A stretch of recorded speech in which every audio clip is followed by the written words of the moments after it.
اللي راجل كيعمل حاجات كيما هكا يجي نهار ويتصلح. ايماجين انت مرتك ترلح وتروح تقعد معك عادي.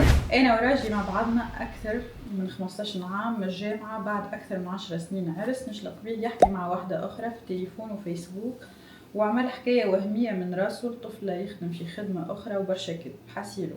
قعد يطلب في السماح وقال لي غلطه خاطر احنا الزوز تعدينا فتره خايبه وعملنا طفل انبوب وما نجحش وكنا في حاله اكتئاب وفي الغربه. ما حكيت لحد اللي صار وسامحته وتفهمنا نخدموا على العلاقه ونصلحوها من نهارتها وهو حاططني في عينيه. نورمال انها تسامحو. تو بونس اللي راجل كيعمل حاجات كيما هكا يجي نهار ويتصلح.